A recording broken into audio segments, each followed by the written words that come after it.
ప్రభువునందు నాకు అత్యంత ప్రియమైనటువంటి వారులారా, మన ప్రభువును రక్షకునైనటువంటి యేసుక్రీస్తు వారి యొక్క శుభనామములో మీ అందరికీ నా హృదయపూర్వకమైన వందనములు, శుభములు తెలియజేస్తున్నాను. 2025 సంవత్సరాన్ని దేవుడు మనందరికీ దయాకిరీటంగా ధరింపచేశాడు. దాన్ని బట్టి దేవునికి కోటాను కోట్ల స్తోత్రాలు చెల్లిస్తున్నాను. వారందరూ ప్రభు సన్నిధికి వెళ్ళారని, దేవుని సన్నిధిలోని ఆశీర్వాదాన్ని మెళ్ళను పొందుకొని తృప్తిపరచబడ్డారని నమ్ముతూ ఉన్నాను.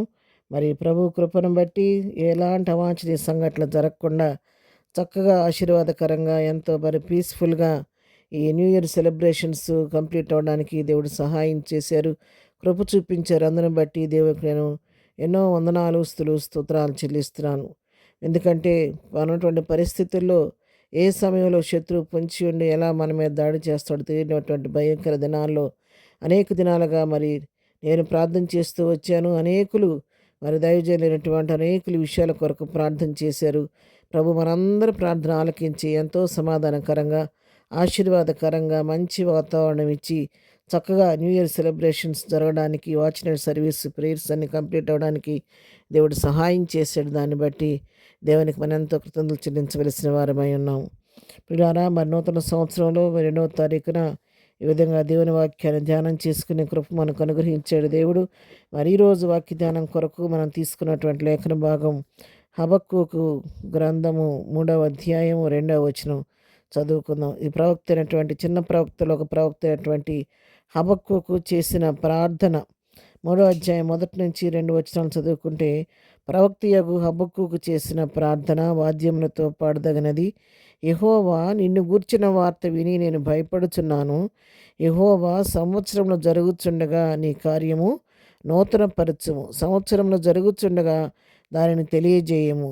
కోపించుచునే వాత్సల్యమును జ్ఞాపకమునకు తెచ్చుకొనుము. పిల్లరా, ఈ వాక్య భాగాన్ని ప్రవక్త అయినటువంటి హబక్కూకు చేసినటువంటి ప్రార్థన.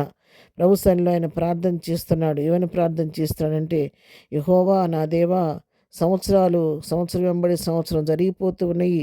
సంవత్సరం జరుగుతుండగా నా పట్ల నీ కార్యాన్ని నూతనపరచమని ప్రభువుని వేడుకుంటున్నాడు.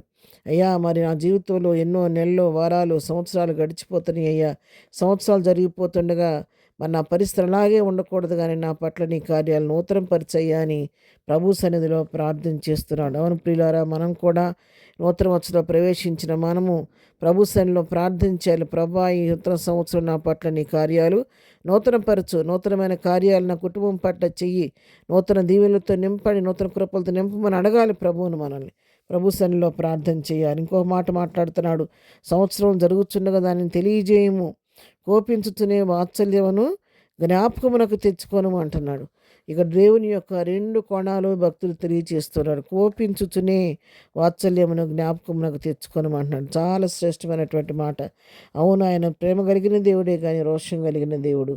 అందుకే మరి ఎంతగా ప్రేమిస్తాడో, కోపం వస్తే అంతగా కోపిస్తాడు. కానీ ఆయనకున్నటువంటి శ్రేష్టమైన లక్షణం ఏంటంటే, ఆయన కోపము కొన్నిసార్లు మన మీద మనం సరిచేయటం కొరకు కోపడినప్పటికీ ఆ కోపము నిమిషం మాత్రమే మనమై ఉంటుంది.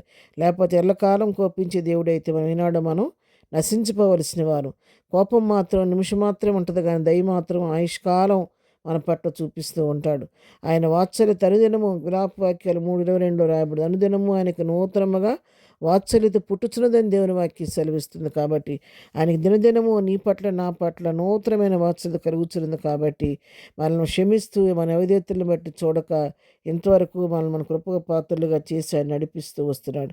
నూతన సంవత్సరం ప్రవేశించిన ప్రియులారా, ఉదయకాల సమయంలో వాక్యం వింటున్నటువంటి మీ అందరితోనూ నాతో కూడా ప్రభువు మాట్లాడుతున్నాడు.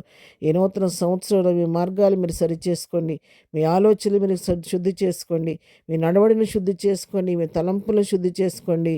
నాకు ఇష్టమైన రీతిలో నా చిత్తానుసారంగా నడవండి. నేను కోపించే దేవుడును, జాలి చూపించే దేవుడిని. కాబట్టి మరి ఈ విధంగా ప్రభు సన్నిధిలో ప్రభు సన్నిధిలో ఎవరికి వారు ఆ విధంగా దేవుని యొక్క కృప కొరకు వేడుకోమని హబక్కూ ప్రవక్త మనకు హెచ్చరిస్తున్నాడు. మనం కూడా మన జీవితాల్లో ప్రభా, ఈ నూతన సంవత్సరం అవిధేయతని బట్టి చూసి నిలబట్టడానికి అర్హుడిని కాదు, కానీ నీ కృపను బట్టి నన్ను, నా కుటుంబాన్ని జ్ఞాపకం చేసుకో.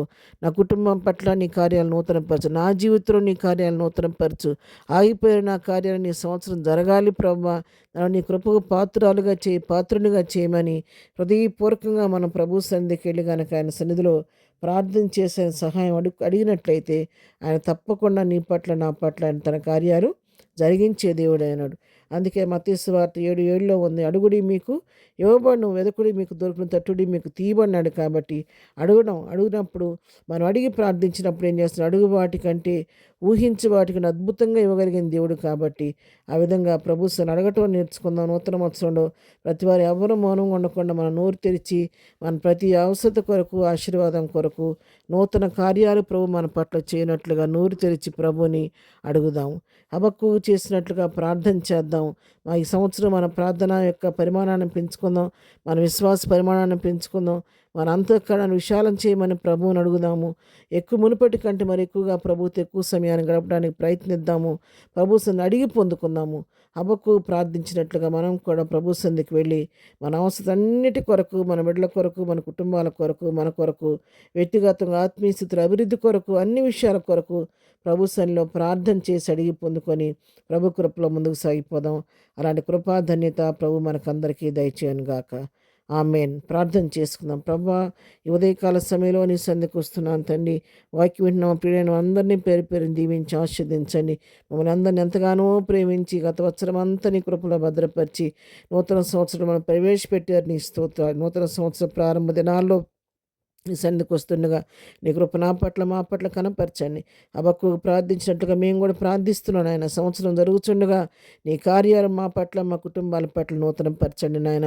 అయ్యా, ఈ నూతన సంవత్సరం నూతన కార్యాలు నా పట్ల, నా కుటుంబం పట్ల జరిగించండి. ప్రతి బిడ్డ పట్ల నీ కార్యాలు నూతన పరచండి. ఏ కార్యం కొరకు ఎదురు చూస్తున్నారో ఆశతో ఆ కార్యాన్ని ప్రతి బిడ్డ జీవితంలో యేసునామములో నెరవేర్చండి ప్రభా. ప్రతి వారి అవసరం నీ కృప మహదేశంలో నుంచి మీరు తీర్చండి ప్రభా. ప్రతి వారి యొక్క కన్నీటిని మీరు తొడవండి నాయన. నీకు స్తోత్రాన్ని నాయన. ఏదైనా బిడ్డలు వెళ్తున్న మార్గాల్లో నీ కృప తోడుగున్న, చేస్తున్న పనిపాట్ల నీ కాపుదలు దయచేయమని, ఏదైనా దీవెనలతో నింపి నూతన నూతన ఆశీర్వాదాలతో, నూతన దీవెనలతో, నూతన కృపలతో ప్రతి బిడ్డ నింపి ఆస్వాదించి దీవించి నడిపించమని యేసు పరిశుద్ధ నామములో ప్రార్థించి అడిగి పొందుకొని ఉన్నాము తండ్రి. ఆమేన్. ప్రభు కృప సదాకాలము మనందరికీ తోడై ఉండి నడిపించును గాక. ఆమేన్.